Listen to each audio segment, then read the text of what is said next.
प्यारे बच्चों, नमस्कार। मैं मनीषा सक्सेना, सहायक अध्यापिका जीव विज्ञान, राजकीय बालिका इंटर कॉलेज, इंदिरा नगर, लखनऊ। बच्चों, आज हम कक्षा 10 के विषय विज्ञान में अध्याय 8 का अध्ययन करेंगे और इसके भाग 1 का हम आज अध्ययन करेंगे। इस पाठ का शीर्षक है बच्चों, जीव जनन कैसे करते हैं। इस पाठ में जाने से पहले इसके जो प्रमुख शिक्षण बिंदु है, आइए उस पर हम चर्चा कर लें। जो प्रमुख शिक्षण बिंदु आज हम इस पाठ में पढ़ेंगे वो है प्रस्तावना, डीएनए प्रतिकृति, विभिन्नताएं और उसका महत्व, जनन के प्रकार, विखंडन तथा खंडन, पुनरुद्भवन की क्रिया क्या होती है, मुकुलन क्या होता है, बीजाणु समासंग, कायिक प्रवर्धन और उसकी विधियां, और अंत में हम पढ़ेंगे कि ऊतक संवर्धन क्या है। बच्चों, आप सबसे पहले हमको ये जानना चाहिए कि प्रजनन या जनन क्या होता है। बच्चों, प्रजनन या जनन जो है संतान उत्पत्ति की वो क्रिया है जिससे जीव जो है अपनी संख्या को बढ़ाते हैं, अपने समान जैसे जीवों को उत्पन्न करते हैं और अपनी वंश वृद्धि करते हैं। आप देखते होंगे आपके आसपास के जितने भी प्राणी हैं, चाहे वो जंतु हों चाहे वो पौधे हों, वो अपने समान शिशुओं को जन्म देते हैं, अपने समान पौधे बनाते हैं और इस तरीके से अपनी संख्या को बढ़ाते हैं। जितनी भी जैविक क्रियाएं सजीव करते हैं, जैसे कि श्वसन है, पाचन है, उत्सर्जन है, ये सभी बहुत आवश्यक हैं जीवों को जीवित रहने के लिए और उसमें ऊर्जा भी बहुत अधिक लगती है। लेकिन जनन ऐसी प्रक्रिया है जो जीवों के जीवित रहने के लिए आवश्यक नहीं है। तो प्रश्न ये उठता है कि फिर जीव जो है जनन में अपनी ऊर्जा को क्यों व्यर्थ में बर्बाद करें, या हम ऐसे भी पूछ सकते हैं कि फिर जीव जनन क्यों करते हैं। बच्चों, जीव जनन क्यों करते हैं, इसके दो कारण हैं। पहला है अस्तित्व। अगर एकल जीव जनन की क्रिया नहीं करेगा बच्चों, तो वो धीमे धीमे उसकी जाति जो है वो समाप्त हो जाएगी और हमें उसके अस्तित्व का पता भी नहीं चलेगा। और दूसरा है संतुलन के लिए। एक उदाहरण हम लेते हैं जो खाद्य श्रृंखला का है। घास खाता है हिरन और हिरन को शेर। आप जानते हैं कि हमारे जो वातावरण है, जो पर्यावरण है, उसमें एक जीव दूसरे जीव पर अपने भोजन के लिए निर्भर होता है। जैसे घास कौन खाता है? हिरन। हिरन कौन खाता है? शेर। तो अगर हिरन जो है जनन करना बंद कर दे, उसकी संख्या जो है कम होती चली जाएगी और इसका सीधा असर शेर पे पड़ेगा, क्योंकि वो उसका भोजन है और भोजन ना मिलने के कारण फिर शेर की भी संख्या कम होती चली जाएगी। तो इस तरीके से हमारा जो पूरा पर्यावरण में एक पारिस्थितिक संतुलन बना हुआ है वो बिगड़ जाएगा। तो इस तरीके से हमने देखा कि प्रजनन अथवा जनन संतान उत्पत्ति की वह प्रक्रिया है जिसमें प्राणी अपनी वंश वृद्धि करता है। दूसरा है जनन करने वाले जीव संतति का सृजन करते हैं और अपने अस्तित्व का ज्ञान कराते हैं। तो अपने अस्तित्व को बनाए रखने के लिए, अपनी वंश और जाति को बनाए रखने के लिए जो जीव हैं वो जनन की क्रिया करते हैं। अब हमारा अगला टॉपिक है बच्चों डीएनए प्रतिकृति। डीएनए प्रतिकृति मतलब अपने समान एक कॉपी का निर्माण करना। बच्चों, आपने देखा है कि एक जाति के जीव आकृति, आकार और अभिकल्प में समान होते हैं और हम इसलिए हमें वो एक जैसे दिखाई देते हैं। जैसे गिलहरी जो है, उसको शिशु होगी वो गिलहरी की तरह ही लगेगी। जो मनुष्य है, जो उसका शिशु होगा वो मनुष्य की तरह आकार और आकृति में लगेगा। तो ये क्यों होता है, इसका क्या कारण है? इसका कारण है बच्चों डीएनए। डीएनए का पूरा नाम होता है डीऑक्सीराइबो न्यूक्लिक एसिड। बच्चों, आप जानते हैं कि कोशिका होती है, कोशिका के मध्य में एक केंद्रक होता है और इस केंद्रक में क्या पाए जाते हैं बच्चों? गुणसूत्र। ये गुणसूत्र प्रत्येक जाति में निश्चित होती है इनकी संख्या। जैसे मनुष्य में 23 जोड़ा गुणसूत्र पाया जाता है। ये जो गुणसूत्र हैं बच्चों, ये डीएनए के अणुओं के बने होते हैं और आनुवांशिक गुणों का संदेश होता है इसमें, जो माता पिता से संतानों में जाता है। तो इस तरीके से डीएनए जो है आनुवांशिक लक्षणों के संदेश वाहक का कार्य करते हैं। तो जो जनन है इसमें जो मूल घटना है, ये बहुत इंपॉर्टेंट पॉइंट है कि जनन की मूल घटना क्या है, डीएनए की प्रतिकृति का बनना। डीएनए अपने समान एक प्रतिकृति बनाता है। ये कैसे होता है बच्चों? देखिए, हमारे शरीर में अनेक जैव रासायनिक क्रियाएं होती रहती हैं। डीएनए दो प्रतिकृति बनाता है, एक मूल कोशिका की तरह होती है और दूसरे में कोश की संरचनाएं सृजन करती हैं और एक से दो प्रतिकृतियां बन जाती हैं। ये दो प्रतिकृतियां अलग अलग हो जाती हैं और इस तरीके से दो संतति कोशिकाओं का निर्माण होता है। तो इस तरीके से प्रजनन के लिए जो डीएनए प्रतिकृति का बनना है वो बहुत आवश्यक है। प्रजनन जो है बिना डीएनए प्रतिकृति के अवश्य संभव ही नहीं होता है। फिर इसमें देखिए, जो डीएनए की जो प्रतिकृतियां बनती हैं उनका अलग होना आवश्यक है। इसको हम ऐसे भी कह सकते हैं कि ये समान है लेकिन समरूप नहीं है, पूरी तरीके से एक जैसी नहीं होती हैं। इसका कारण ये है कि जो जैव रासायनिक क्रियाएं होती हैं वो पूर्ण रूपेण विश्वसनीय नहीं होती हैं और उनमें कुछ ना कुछ भिन्नता अवश्य आ जाती है। अब ये जो भिन्नताएं हैं उनको हम क्या कहेंगे? जो भी संतति कोशिकाएं बनी वो समान होते हुए भी किसी न किसी रूप में एक दूसरे से भिन्न होती हैं। वो बिल्कुल एक जैसी नहीं होती, उनके कुछ गुण भिन्न होते हैं और इसको हम कहते हैं विभिन्नताएं, वेरिएशंस। फिर इसका महत्व क्या है बच्चों विभिन्नताओं का?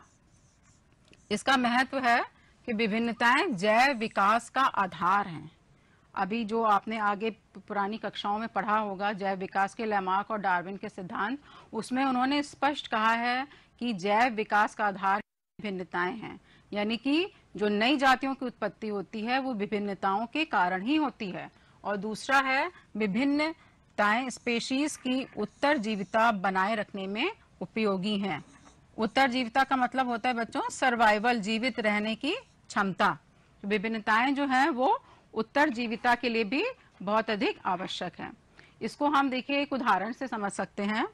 मान लीजिए किसी वास स्थान में कोई पॉपुलेशन या समष्टि रह रही है जिसमें सामान्य जीव भी हैं और विभिन्नताएं लेते हुए जीव भी हैं। इसको हमने माइनस से दिखाया है। तो मान लीजिए वातावरण में कुछ ऐसे उग्र परिवर्तन होंगे जो ये जो सामान्य कोशिकाएं हैं या सामान्य जीव जो हैं वो नहीं उसको सहन कर पाएंगे और उनकी मृत्यु हो जाएगी। लेकिन अगर विभिन्नताओं वाले ये जो जीव हैं ये सरवाइव कर जाएंगे, ये बच जाएंगे, अपने को जीवित रखने में सक्षम हो पाएंगे और ये जो जाति है ये अपनी वृद्धि करके अपने अस्तित्व को बनाए रखेगी।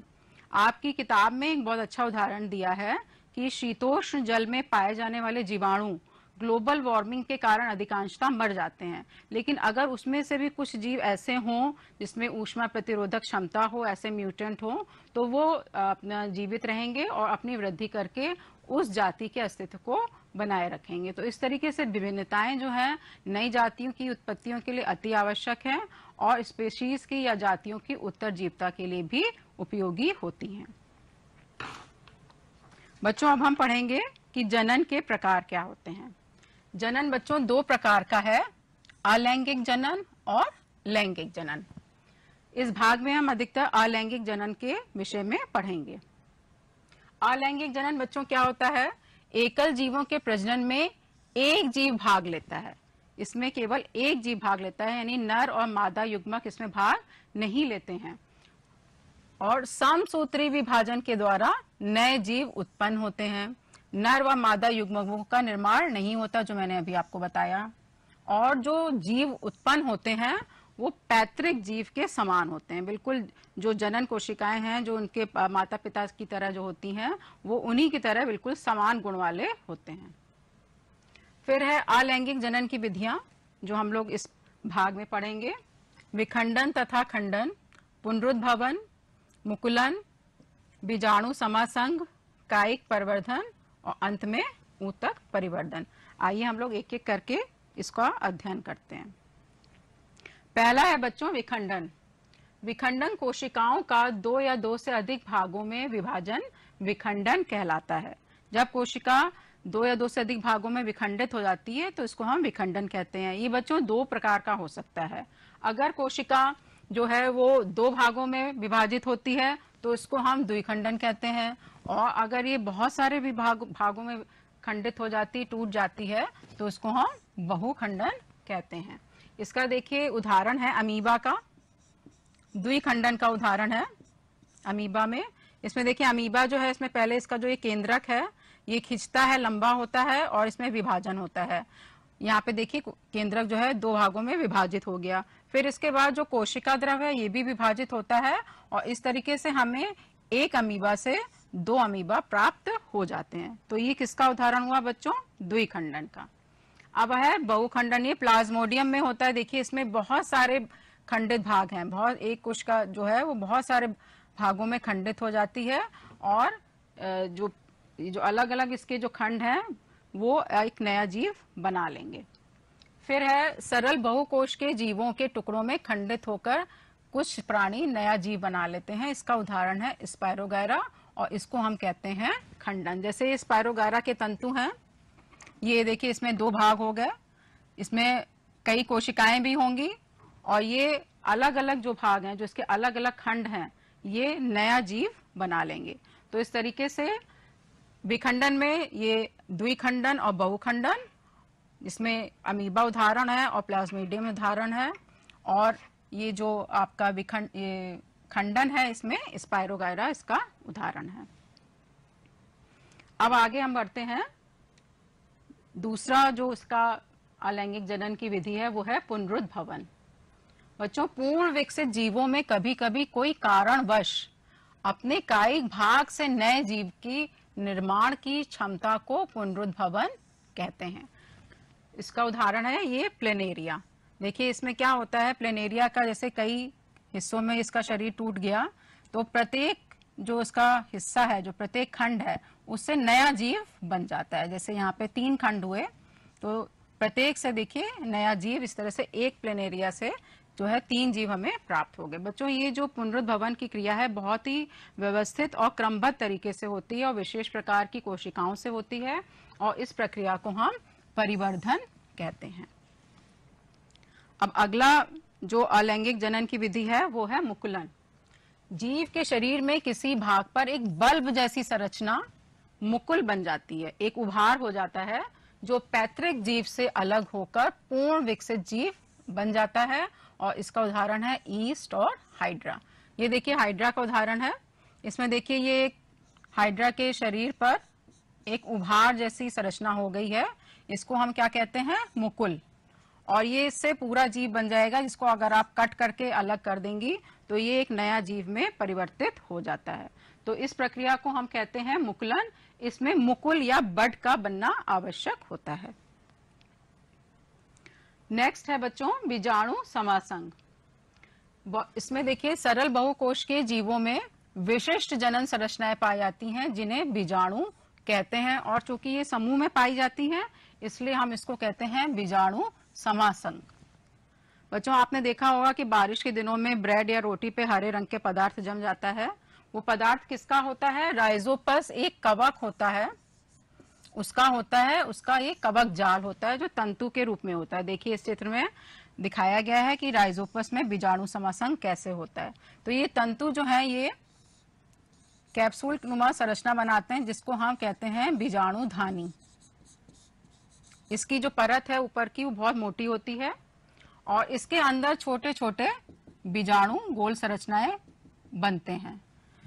ये जो बीजाणुधानी की मोटी परत है उसको प्रतिकूल परिस्थितियों में इसकी सुरक्षा करती है और जैसे ही परिस्थितियां अनुकूल हो जाती हैं, जैसे नमी आदि, तो ये जो है इसकी ऊपर वाली भित्ति फट जाती है और इससे बहुत सारे बीजाणु निकल जाते हैं और प्रत्येक बीजाणु अपना एक नया जीव बना लेता है।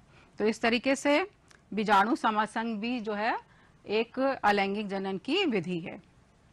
इसके बाद बच्चों आता है टॉपिक कायिक प्रवर्धन। कायिक प्रवर्धन बच्चों पौधों में होता है और उसके कायिक भागों, वेजिटेटिव पार्ट्स जो होते हैं जैसे जड़, तना और पत्तियां, इससे जो है हम नया पौधा उत्पन्न करते हैं। इसमें देखिए कुछ प्राकृतिक विधियां हैं, जैसे उदाहरण है तने द्वारा आलू में। ये देखिए आलू है, इसमें ये बड होती है, इसमें इसको आप आंख भी कहते हैं। अगर इस वाले हिस्से को काट के आप अलग बो दें जमीन में तो एक नया पौधा आलू का निकल आता है। ऐसे ही पत्तियों द्वारा ब्रायोफिलम में, ये बच्चों देखो ये ब्रायोफिलम की पत्ती है, इसमें इसके किनारे पर छोटी छोटी पर्ण कलिकाएं बन रही हैं। ये पर्ण कलिकाएं जो हैं इनमें देखिए आपको जड़ें भी दिख रही होंगी। तो ये पर्ण कलिकाओं को अलग करके जब हम इसको गमले में बो देंगे तो ब्रायोफिलम का नया पौधा आपको प्राप्त हो जाएगा। इसी तरीके से जड़ों में किसमें होता है, शकरकंदी में। तो इस तरीके से ये प्राकृतिक विधियां हैं जो स्वतः ही पौधों में अपने आप ही होती रहती हैं कायिक जनन की, जैसे तने द्वारा आलू में, पत्तियों द्वारा ब्रायोफिलम में और जड़ों से शकरकंदी में। अब आती हैं कृत्रिम विधियां। कृत्रिम विधियां जो मनुष्य खुद करता है, अपने स्वतः अपने हाथों से करता है। पहला है इसमें कलम। कलम का उदाहरण है गुलाब और गन्ना। इसमें क्या होता है बच्चों, जैसे एक हमने तना लिया और हमने इसको काट के 2 हिस्से कर दिए। हिस्से में प्रत्येक में जो है पार्श्व कलिकाएं अवश्य होनी चाहिए। तो ये जो है, जो हिस्से हैं, इसको अगर आप जब जमीन में गाड़ देंगे तो इससे नया पौधा बन जाएगा। ठीक है, तो इस तरीके से ये जो कलम लगाना है बहुत ही कॉमन है गुलाब में और गन्ने में। इसके बाद है रोपण। रोपण में क्या करते हैं बच्चों, हम लोग 2 अलग अलग तने लेते हैं और उसको एक दूसरे के ऊपर रख देते हैं, उसको बांध देते हैं। फिर थोड़े दिनों में ये पूरा एक समान तना बन जाता है, संवहन ऊतक आपस में मिल जाते हैं और हमें 2 तरह के पौधों के गुण एक पौधे में प्राप्त हो जाते हैं। इसका उदाहरण है बच्चों आम। फिर है दाब लगाना। इसका उदाहरण है चमेली। इसमें क्या होता है, कुछ पौधे जो होते हैं बच्चों, उसकी तना बहुत कठोर होता है, तो उसकी जो नीचे वाली जो कमजोर या जो मुलायम टहनियां होती हैं उसको हम ऐसे जमीन के नीचे गाड़ देते हैं और इसमें अपस्थानिक जड़ें निकलने लगती हैं और फिर इससे नया पौधा बन जाता है। तो इस तरीके से इसको हम कहते हैं दाब लगाना। तो इस तरीके से कायिक परिवर्धन की प्राकृतिक विधियां होती हैं जो कि स्वतः होती रहती हैं, और कृत्रिम विधियां जो मनुष्य स्वयं करता है। इसके 3 तरीके हैं, कलम लगाना, रोपण और तीसरा है दाब लगाना। अब हम लोग आते हैं कायिक प्रवर्धन का महत्व क्या है। बच्चों कायिक परिवर्धन का सबसे ज्यादा महत्व है पुष्प एवं फल हमें कम समय में प्राप्त हो जाते हैं। अगर हम बीज से नया पौधा बनाएं, बीज से पहले फूल बनेगा, फूल से जो है फिर फल बनेगा, तो उसमें बहुत लंबा समय लग जाता है। और कायिक प्रवर्धन से हम बहुत कम समय में फल और पुष्प प्राप्त कर सकते हैं। दूसरा है बच्चों इसमें उन पौधों को विकसित करने के लिए जिसमें बीज उत्पन्न करने की क्षमता लगभग समाप्त हो चुकी है, यानी कि बीज रहित जो पौधे हैं उनको उगाने में कायिक परिवर्धन बहुत अच्छी विधि है। और इसका उदाहरण है संतरा, गुलाब और चमेली। तीसरा है बच्चों, जो पौधे उत्पन्न होते हैं कायिक प्रवर्धन से वो आंशिक रूप से, अनुवांशिक रूप से जनक पौधों के समान होते हैं। मतलब पूरी तरीके से वो जनक या पैतृक पौधों के समान ही उनके लक्षण होते हैं, उनमें कोई भी भिन्नता नहीं पाई जाती है। नेक्स्ट है बच्चों ऊतक संवर्धन। इसको टिश्यू कल्चर भी कहते हैं। ये बच्चों सबसे आधुनिक विधि है और इसमें हम क्या करते हैं, हम प्रयोगशाला में कुछ ऊतकों को और कोशिकाओं को एक कृत्रिम पोषक माध्यम में उसको विकसित करते हैं, उनका विभाजन होता है और हमें एक कोशिकाओं का समूह प्राप्त होता है जिसको हम कहते हैं कैलस। ये कैलस को हम फिर हार्मोन के माध्यम में पोषण के लिए रख देते हैं और उससे छोटे छोटे पौधे निकल आते हैं। फिर उनको हम मिट्टी में रोप देते हैं जो कि एक नया पौधा बन जाता है। तो इस तरीके से ऊतक संवर्धन की जो विधि है वो बहुत ही नई विधि है और प्रयोगशाला में होती है और इसके कई महत्व भी हैं।